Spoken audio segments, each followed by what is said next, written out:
कल आप लोगों को एक क्वेश्चन लिखवाए थे, हम कहते बहुत इंपॉर्टेंट क्वेश्चन है, ठीक है। x1 is equal to u1 cos u2, यहाँ मैं लिख दे रही हूँ एक बार।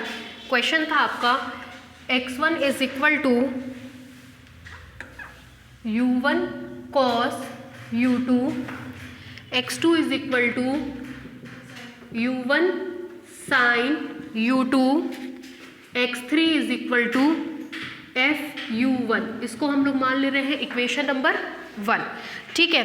अब आपसे कह रहा था कि find the fundamental magnitude of surface of revolution whose coordinate of current point is given by। देखिए fundamental magnitude of surface of revolution, fundamental magnitude का मतलब होता है डी अल्फा बीटा। कल हमने आपको लिखवाया था कि डी अल्फा बीटा को हम लोग second fundamental tensor of the surface कहते हैं, ठीक है। तो उसका मैग्नीट्यूड का मतलब mod of D alpha beta आपको यहाँ पे निकालने को कह रहा है। तो D11, D22, D12 ये सब आपको निकालना पड़ेगा, ठीक है। कुछ बातें देखिए, जैसे कल हमने आपको एक चीज़ बताई थी कि डी अल्फा बीटा की जो वैल्यू होती है वो NI कॉमा अल्फा बीटा होती है।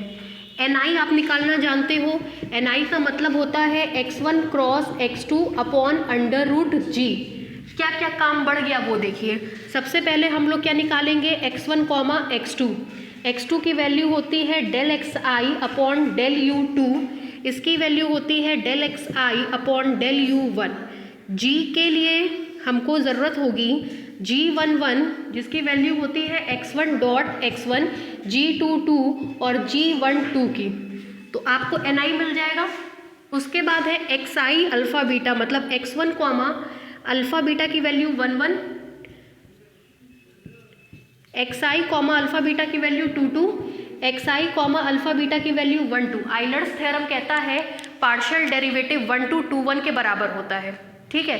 तो अगर हमको ये चाहिए तो उल्टा प्रोसीजर, ये चाहिए होगा, इसको चाहने का मतलब x1 x2 x3 को 1 1 के मतलब एक बार I1 के रिस्पेक्ट में, डेल u1 के रिस्पेक्ट में, फिर डेल u1 के रिस्पेक्ट में करेंगे। तो कितनी बार डिफ्रेंशिएशन हो गया, 2 बार। अभी तक कितनी बार करते थे, 1 बार। 2 बार करके ये सब मिल जाएगा, एक बारी से ये मिल जाएगा, इसकी हेल्प से ये मिल जाएगा, सब ले जा करके यहाँ रखेंगे, ये मिल जाएगा, इसकी हेल्प से ये मिल जाएगा। तो ये इसका पूरा प्रोसीजर है। तो सबसे पहले ये तो क्लियर हो गया कि x1 x2 x3 को u1 u2 u3 के रिस्पेक्ट में 2 बार पार्शियली डिफ्रेंशिएट करना पड़ेगा। 1 वाले को 1 के रिस्पेक्ट में, फिर 2 वाले को 2 के रिस्पेक्ट में, फिर 1 वाले को 2 के रिस्पेक्ट में, या 2 वाले को 1 के रिस्पेक्ट में, ठीक है। लिखिए let the given equation of surface of revolution is, let the given equation of surface of revolution is, equation number 1 लिखिए।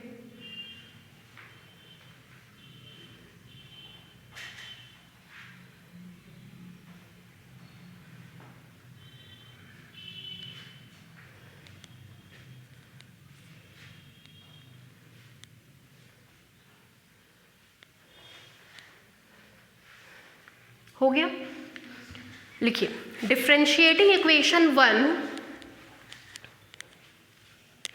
Differentiating equation 1 partially with respect to u1 and u2, with respect to u1 and u2 by 2 times,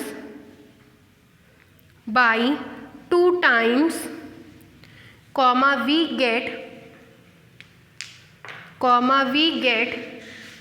देखिए del x1 upon del u1, पहले देख लीजिए क्या क्या निकालेंगे, del x2 upon del u1, del x3 upon del u1, ठीक। फिर 2 के रिस्पेक्ट में करेंगे del x1 upon del u2, del x2 upon del u2, del x3 upon del u2, ठीक है। फिर से 1 वाले को किसके रिस्पेक्ट में करना है, 1 के। कुछ लोग इसको ऐसे भी लिखते हैं del 1 x1, इसका मतलब होता है del x1 को del u1 के रिस्पेक्ट में किया गया है। हमको पर्सनली ये नोटेशन थोड़ा कम पसंद है, इसलिए हम ये लिख रहे हैं। ये आए तो इसका मतलब u1 के रिस्पेक्ट में एक बार है, ठीक है। चलिए कराइए। फिर होगा del 2 x1 upon del u1 del 2 x2 upon del u1 del x3 upon del u1 ठीक है। 1 को मतलब i को 1 1 के रिस्पेक्ट में कर दिया, 1 1 1 1 1 1। फिर 2 को 2 के रिस्पेक्ट में, 2 को 2 के रिस्पेक्ट में del 2 x1 del u2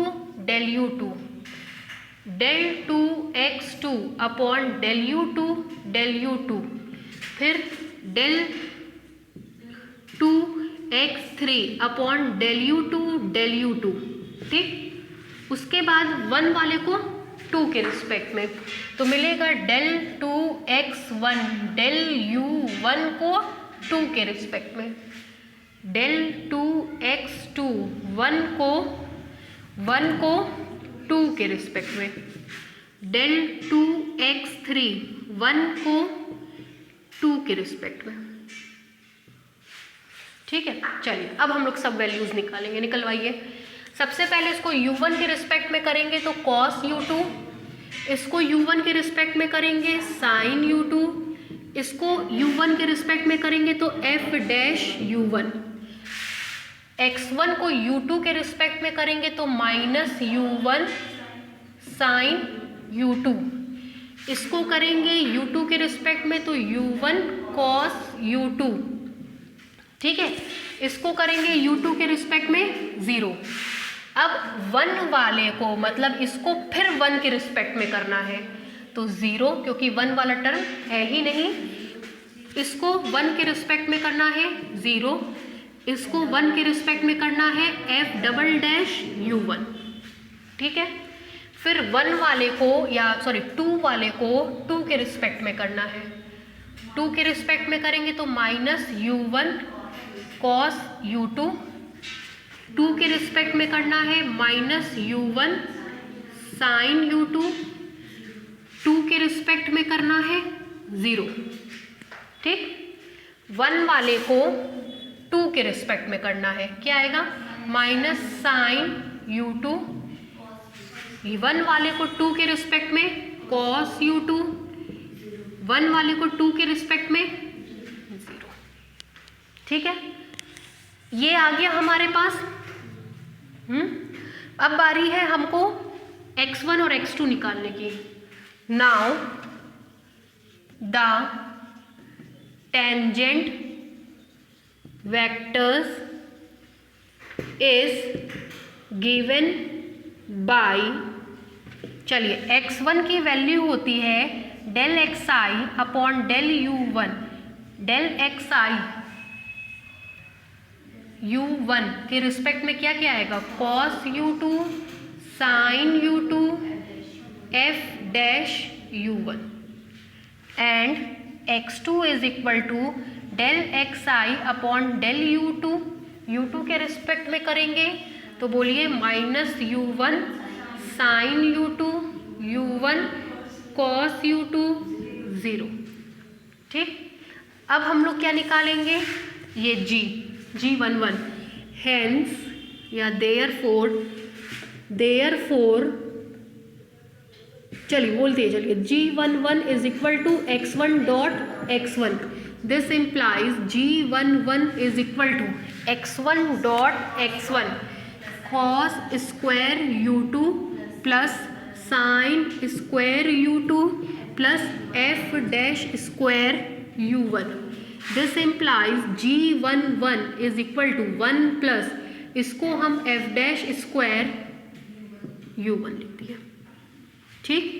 and g22 is equal to x2 dot x2, this implies g22 is equal to x2 dot x2 बोलिए। माइनस माइनस मिल करके plus u1 square sine square u2 plus u1 square cos square u2 plus 0। This implies g22 is equal to u1 का square and g12 is equal to x1 dot x2। This implies g12 is equal to x1 dot x2। बोलिए। Minus u1 sine u2, मिटा दे ये वाला formula जो हमने लिखा है। ये मिटा रहे हैं। चलिए बोलिए। Minus u1 sine u2 cos u2 plus u1 cos u2 sine u2 plus 0 cut जाएगा मेरे हिसाब से। g12 is equal to 0 is equal to g21। ठीक, अब क्या निकालेंगे? g। चलिए g निकलवाइए। Hence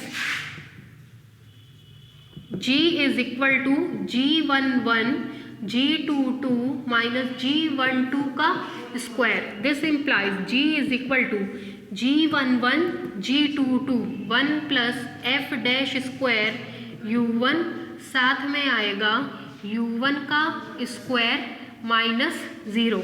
this implies under root g is equal to u1 under root में 1 प्लस जो प्रूफ करना है उसको अब हम सीधे सीधे एफ डैश का स्क्वायर लिख रहे हैं। अब समझ जाइएगा, एफ डैश का मतलब फंक्शन ऑफ u1। ठीक है, अब क्या निकालेंगे? ni मतलब यूनिट नॉर्मल वेक्टर। ठीक है, ni निकालना बताए थे। n1 निकालेंगे तो फर्स्ट स्लॉट को ढकेंगे, इधर क्रॉस मल्टीप्लिकेशन।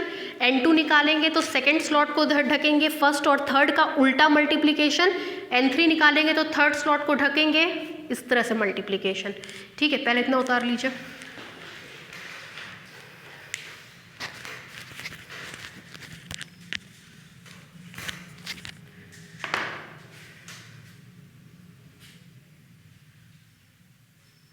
दरअसल आप लोगों का कोर्स हम थोड़ा इधर में 2-2 घंटा पढ़वा देंगे तो उनको गिल्ट नहीं रहेगा कि उधर में क्लास नहीं चला। आप लोग का भी कवर करवाएं, सेकेंड ईयर का भी कवर करा दिए हैं कि मतलब किसी को ये ना लगे कि क्लास नहीं चला। इसीलिए एक 2-2 घंटा पढ़वा दिए सबका इधर में कि ये ना हो क्लास नहीं चला, तो 2 घंटा रोज को पढ़ें।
आगे बढ़े, निकालिए Ni, मेरा इंतजार नहीं करिए।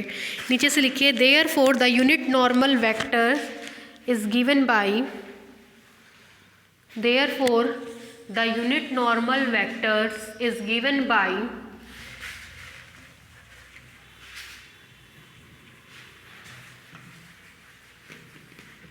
therefore the unit normal vectors is given by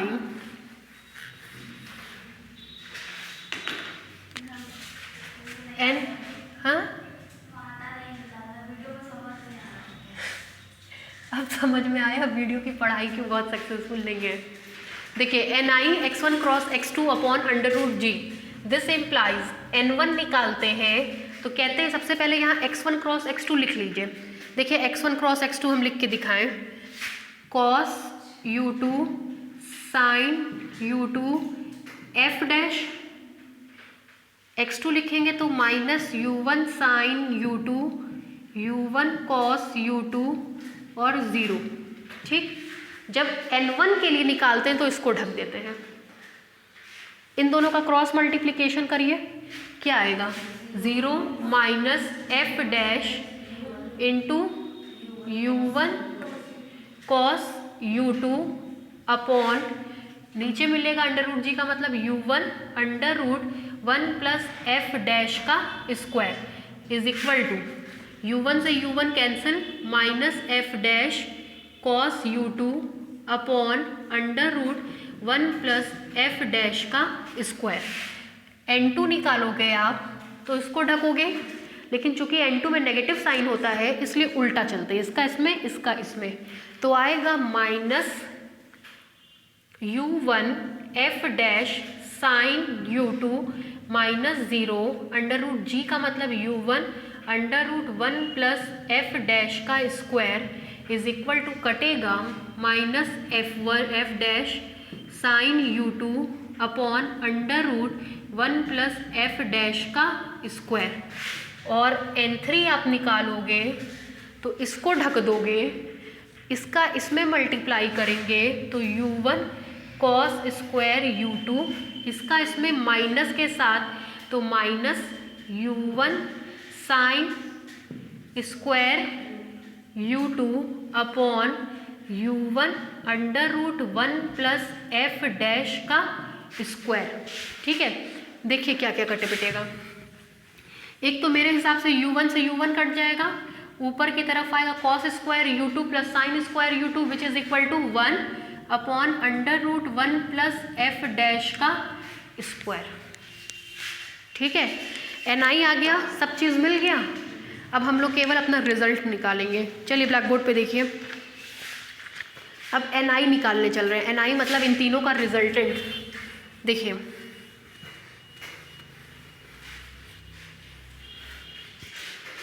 यहाँ ध्यान दीजिए, दिस इम्प्लाइज दैट ni का मतलब होता है अंडर रूट में n1 का स्क्वायर प्लस n2 का स्क्वायर प्लस n3 का स्क्वायर। ठीक, this implies ni is equal to n1 का स्क्वायर माइनस माइनस मिल करके प्लस f डैश का square cos square u2 upon 1 plus F dash का स्क्वायर प्लस माइनस माइनस मिल करके plus sine square u2 upon 1 plus F dash का square plus 1 upon 1 plus F dash का under root में। पहले इन दोनों को ले लीजिए। ni इज इक्वल टू, मेरे हिसाब से एफ डैश स्क्वायर कॉमन होगा, क्या बचेगा cos square u2 plus sine square u2 plus 1 whole upon ये रूट में, ठीक, ये नीचे की तरफ रूट में 1 प्लस एफ डैश का स्क्वायर। कैलकुलेशन ठीक है ना विषय?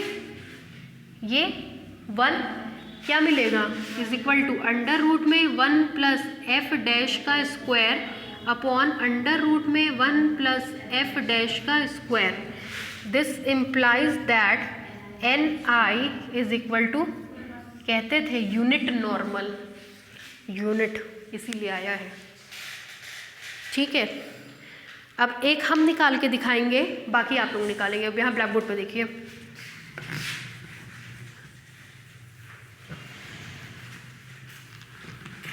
डी अल्फ़ा बीटा निकालना भी हम आपको बताए थे कल कि डी अल्फ़ा बीटा सिमेट्रिक है, covariant tensor of second order है। तो D12 का मतलब D21, तो मोटा मोटी D11 D22 D12 ही अपने लोगों को निकालना है। चलिए देखिए, hence the fundamental magnitudes, the fundamental magnitudes D alpha beta is given by, चलिए देखिएगा, this imply D alpha beta is equal to, बोलिए formula, ni comma alpha beta. This implies D11 is equal to ni comma 11। This implies D11, calculation देखिए, ni की value 1, xi comma 11 मिटा दिया हूँ, page पलट के देखिए, xi कॉमा 11 का मतलब, देखिए जरा सा इसको और, यहाँ देखिए जरा सा इसको और देखिए, Einstein summation convention n1 x1 comma 11 n2 x2 comma 11 plus n3 x3 comma 11। ठीक है, दिस इम्प्लाइज D11 n1 की वैल्यू है minus F dash cos u2 upon under root 1 plus F dash का स्क्वायर। अब हमको बताइए x1 कॉमा 11 की value, x1 comma 1 1 की वैल्यू 0 प्लस n2 की वैल्यू है minus F dash sine u2 upon under root 1 plus F dash का square, x2 comma 0 0 1 1 की वैल्यू 0, ठीक, प्लस n3 की value 1 upon under root 1 plus F dash का square, x3 comma 1 1 की value f double dash. This implies d11 f double dash upon under root 1 plus f dash का square. ठीक है अभिषेक, फिर क्या आता है, and d12 is equal to ni xi comma 1 2, इसको लिख सकते हैं n1 x1 comma 1 2 plus n2 x2 comma 1 2 plus n3 x3 comma 1 2। ठीक है भावना, बहुत दुखी है आज, ठीक है ना। चलिए n1 की वैल्यू लिखेंगे तो आएगा minus f1 cos u2 upon under root 1 plus f dash का स्क्वायर। बताइए जरा, minus sign u2 plus n2 की वैल्यू है minus F dash sine u2 upon under root 1 plus F dash का स्क्वायर। बोलिए, cos plus 1 upon under root 1 plus F dash का square 0। यही है, ये तो वैनिश कर गया, माइनस माइनस मिल करके प्लस, ये माइनस, नीचे सेम है दोनों का, ऊपर आएगा f dash cos u2 sine u2 f dash cos u2 sine u2, d12 की वैल्यू 0, यही d21 के बराबर होती है। ठीक है, तीसरा आप लोग निकाल के दिखा दीजिएगा।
13 तारीख को आप लोगों को हम थोड़ा और पहले बुलाना चाहते हैं, क्योंकि मेरी रात की 8 बजे की फ़्लाइट है।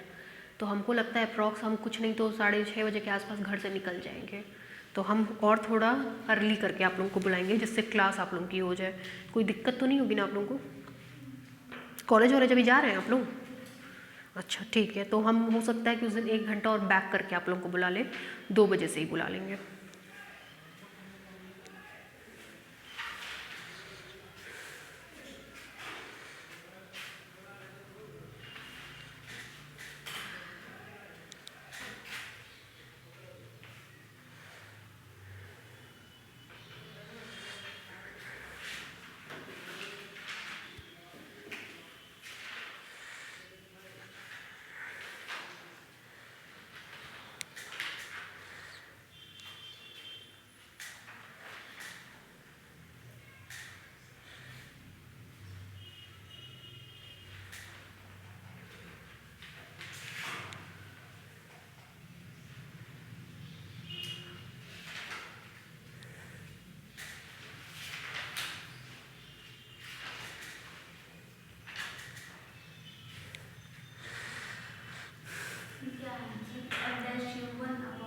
f-u1 अपॉन √1 प्लस f' का स्क्वायर।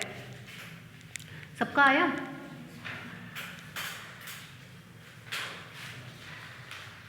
करके दिखाना पड़ेगा क्या हमको? आ जाएगा? आपका आया काजल? अभिषेक करिए, फटाफट करिए। अच्छा, आप लोग से एक हमको काम था, है ना? आप लोग ना हमको अपनी अपनी पासपोर्ट साइज़ फ़ोटो दे दीजिए, हमको फ्लेक्स पे निकलवानी थी आप लोगों की फ़ोटो, है ना? अभिषेक आप भी, और ज़रा आप उनसे मुकेश की भी अरेंज करा दीजिएगा, उनसे बात करके, ठीक है? तो हमको आप लोग अपनी अपनी फ़ोटो दे दीजिए याद से, पासपोर्ट साइज़, ठीक है? आप लोगों की फ़ोटो जो है मेरे बैनर पे लगेगी। नहीं, पहले तो बहुत सारे हो चुके काबिल स्टूडेंट्स मेरे, है ना? तो फ्लैक्स पे हमको लगवानी थी। हम रीज़न भी बता दे रहे हैं कि अगर किसी को आपत्ति हो कि हम नहीं लगवाना चाहते तो वो नहीं देगा, है ना? हालांकि ऐसी कोई ख़ास बात नहीं है, फ्लैक्स पे लगती रहती है। फ्लैक्स पे आप लोगों की फ़ोटो आएगी, वो एक गर्व की बात होती है कि हाँ हमारी फ़ोटो फ्लैक्स पे है। तो अपनी अपनी ज़रा पासपोर्ट साइज़ फ़ोटो हमको ज़रूर से याद से प्रोवाइड करा दीजिएगा।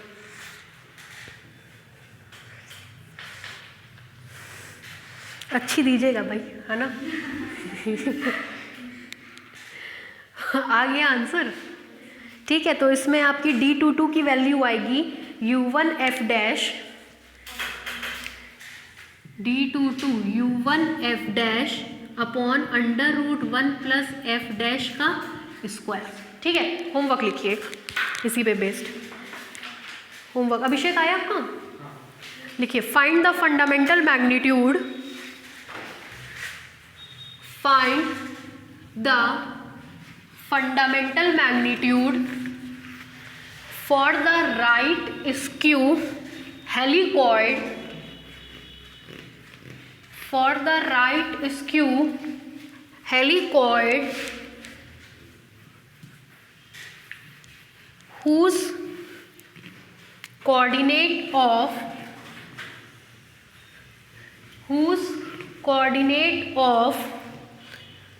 current points, whose coordinate of current points are नीचे से लिखिए, x1 is equal to, helicoid वाला एक बार हमने पहले भी कराया था, याद है? x1 is equal to u1 cos u2, x2 is equal to u1 sin u2, x3 is equal to a u2। हो जाएगा? ये कर लीजिएगा, हो जाने का मतलब कर लीजिएगा, क्योंकि इन्हीं में से आपको पेपर में एक मिलना है, तो इसमें ये रिस्क मत लेके चलिएगा कि हो जाएगा, कर लीजिएगा। ठीक है भाई, आंसर बता दे। D11 0 आएगा, D22 0 आएगा, D11 0, D22 0, और D12 की वैल्यू आएगी -a upon √u1 square plus A square. बता दिए कि फिर मतलब पूछें तो हमको मिले ही ना, पता चला। ठीक है, अब देखिए ये एक टाइप ख़त्म हो गया है, बस अब आपको इतना और पढ़ना है, ये पूरा सिलेबस है आपका। बस मुश्किल से 10 से 15 पेज, बस ये इसी के अंदर सब तीनों चैप्टर हैं, कुछ है नहीं अब इतना पढ़ना। ठीक है, तो चलिए अब रिमार्क में हम कुछ कुछ लिखवा रहे हैं। जैसे जनरली आप लोग वाइवा देने जाते हैं तो आपसे पूछते हैं विनगार्टन फॉर्मूला लिखो, गॉस का लिखो, मोंगीस फॉर्म लिखो। बुक में देखेंगे तो कुछ नहीं समझ में आएगा, तो बस जो वाइवा में पूछते हैं या एग्जामिनेशन में 2 मार्क्स में आता है वो हम रिमार्क में लिखवाते चल रहे हैं। बुक में है लेकिन बहुत गड़बड़ सड़बड़ है, तो जनरली आप ये नहीं समझ पाते कि हमको कहाँ से शुरू करना है कहाँ अंत करना है, इसलिए हम अलग से उसको करके लिखवा रहे हैं। ठीक है, डालिए रिमार्क। रिमार्क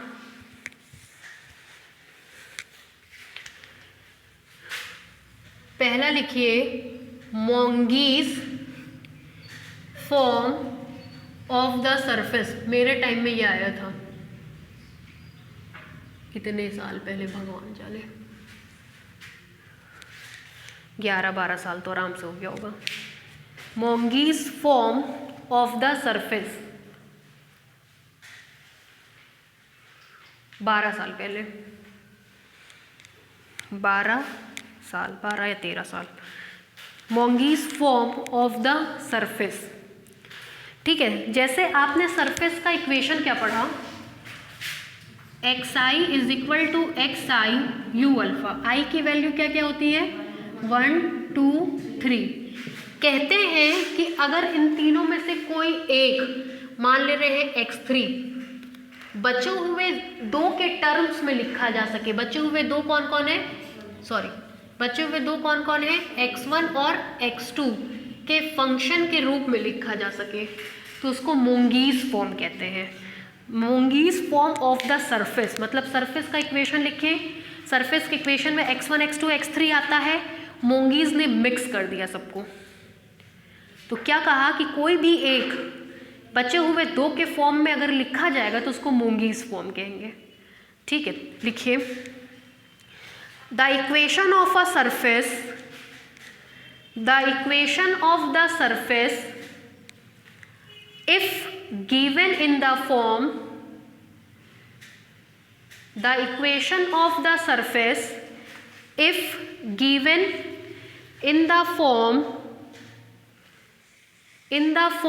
नीचे से लिखिए x3 is equal to f x1 comma x2, x3 is equal to f x1 comma x2, then it is called Monge's form. Then it is called Monge's form. नीचे से लिखिए taking x1 comma x2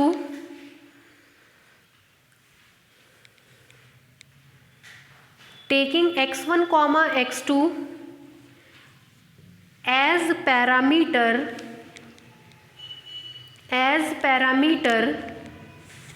we can write the equation of surface as, we can write the equation of surface as ये। जरा से 2 minute रुकिए।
हो गया। Next लिखिए the equation of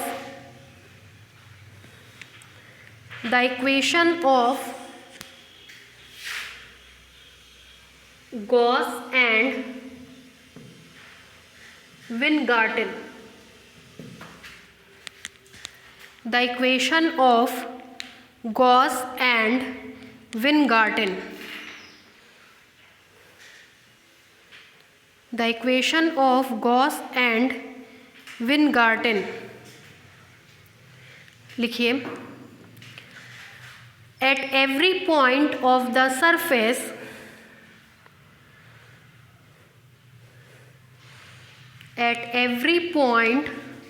of a surface का equation xi is equal to xi u alpha for every I is equal to 1 2 3 and alpha is equal to 1, 2। लिखिए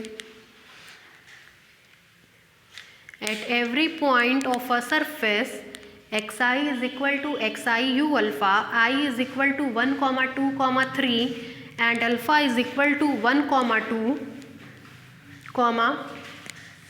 there exist 3 non-coplanar vectors. There exist 3 non-coplanar vectors. non-coplanar का मतलब जो एक ही plane पे ना हो। मान लीजिए ये ब्लैक बोर्ड एक प्लेन है, इस पे हमने दो वेक्टर x1 और x2 जिसको टेंजेंट वेक्टर कहते हैं ऐसे बना लिया, नॉर्मल ऐसे हो गया, तो ये तीनों एक प्लेन में नहीं है। अगर एक प्लेन में होते तो n भी यही होता, लेकिन n बाहर है, इसका मतलब तीनों एक प्लेन में नहीं है, तो इन तीनों को नॉन कोप्लेनर कहते हैं। x1 x2 टेंजेंट वेक्टर, ये तो हम पहले ही डिफाइन कर दिए हैं, और तीसरा है नॉर्मल वेक्टर n। ठीक है, 3 non coplanar vectors x1 x2 and n, x1 x2 and n, comma in which x1 and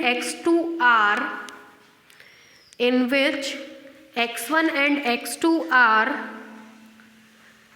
tangential to the parametric curve। Tangential to the parametric curve, आपको बताएं x1 और x2 को tangent vector कहते हैं। Tangential to the parametric curve of the surface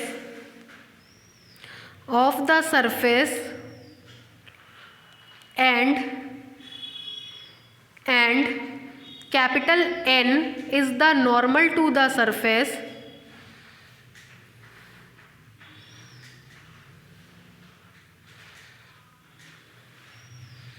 and capital N is the normal to the surface, then पहली headline डालिए Gauss equation,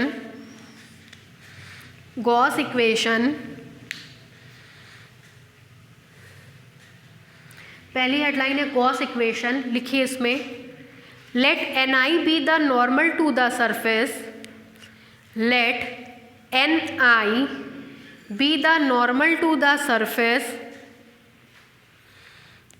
and d alpha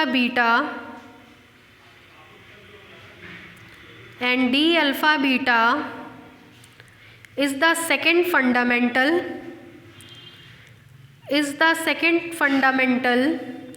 magnitude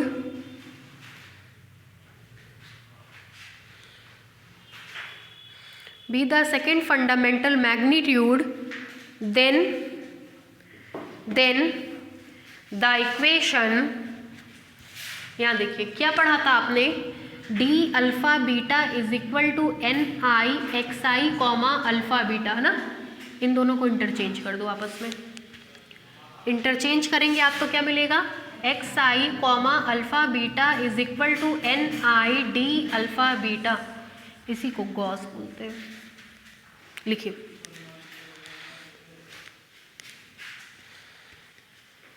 then the equation x i comma alpha beta is equal to n i d alpha beta हो गया। नीचे से लिखिए is called Gauss equation. Is called Gauss equation. हो गया। उसी में दूसरी हेडलाइन डाली है विनगार्टन इक्वेशन। विनगार्टन इक्वेशन मतलब मोटा मोटी ऐसे समझ लीजिए कि किसी भी सरफेस पे अगर हम कोई कर्व बनाते हैं तो उस पर 3 तरीके के यूनिट वेक्टर्स खींचे जाते हैं, एक x1 x2 और तीसरा n। x1 x2 tangent vectors कहलाते हैं, n नॉर्मल वेक्टर कहलाता है। तो टेंजेंट वेक्टर तो एक ही प्लेन में होते हैं लेकिन नॉर्मल वेक्टर उसके परपेंडिकुलर प्लेन में होता है, इसलिए तीनों नॉन कोप्लेनर होते हैं। तो विनगार्टन और गॉस ने इन दोनों को ढूंढने का काम किया। गॉस ने xi को बताया जबकि विनगार्टन ने विन n को बताया। ठीक है, लिखिए विनगार्टन इक्वेशन में लिखिए the equation of the form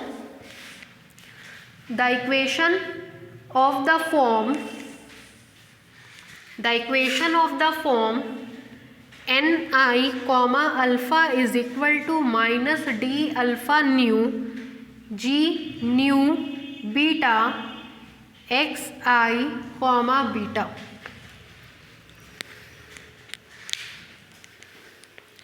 an I comma alpha is equal to minus d alpha comma nu g nu beta x i comma beta is called Weingarten equation, is called Weingarten equation, is called Weingarten equation। हो गया। चलिए next लिखिए theorem.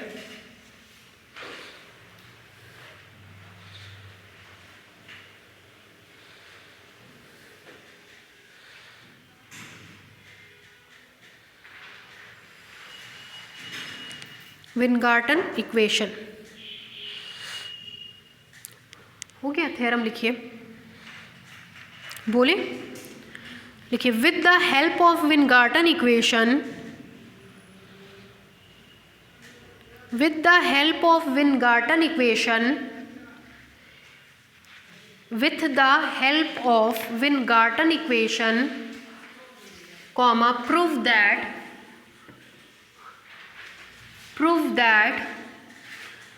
xi comma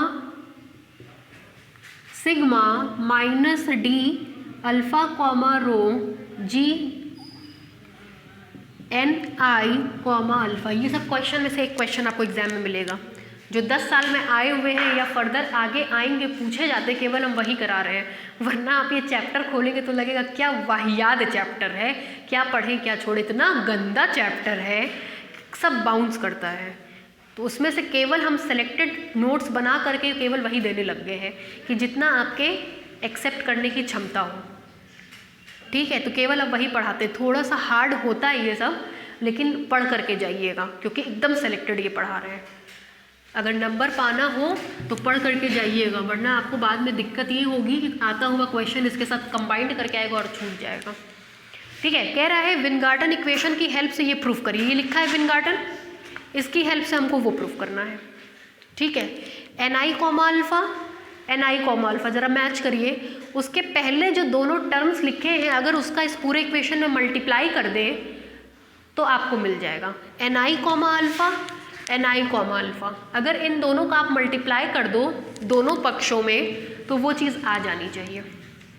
ठीक है, चलिए लिखिए proof में लिखिए let the Weingarten equation is given by, let the Weingarten equation is given by, let the Weingarten equation is given by ni comma alpha is equal to minus d alpha gamma. इसको हम gamma लिख दे रहे हैं। ठीक है, आप new भी लिख सकते हैं, न्यू लिखना चाहें तो न्यू ही लिख लीजिए, nu g nu beta x i comma beta. Equation number 1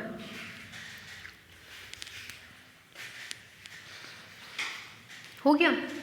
नीचे से लिखिए multiplying this equation by, multiplying this equation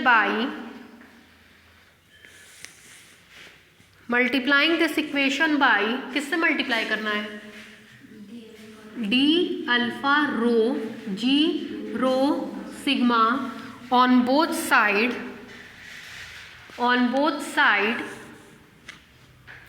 comma we have on both side comma we have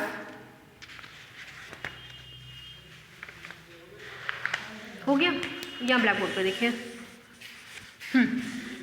D alpha rho g rho sigma n I comma alpha is equal to, minus भी हम इधर ही भेज दिए हैं, ठीक है। D alpha rho g sigma rho sigma d alpha nu g nu beta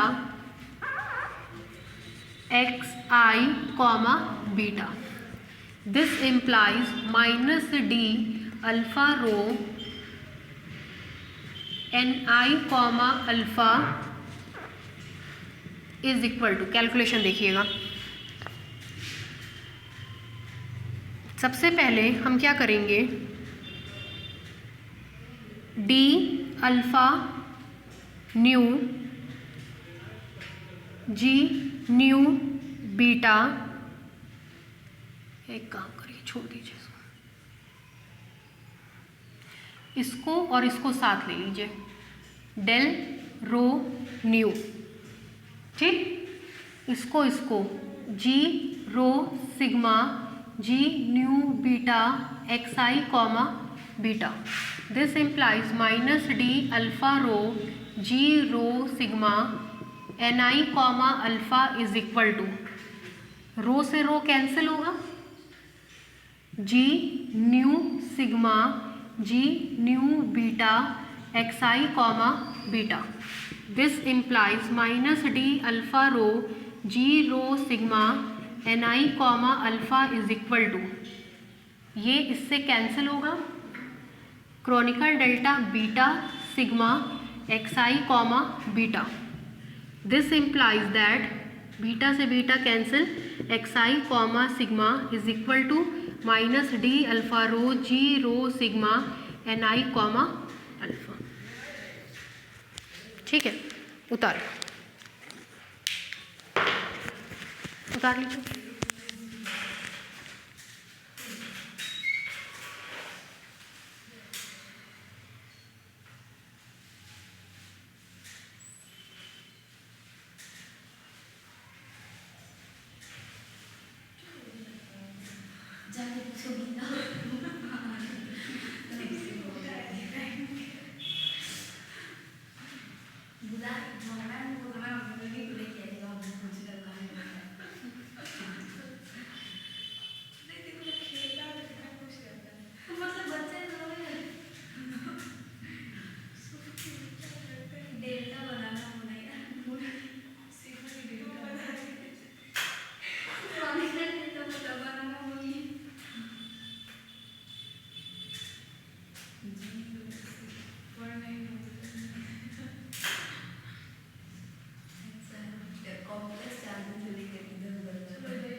निवडणूक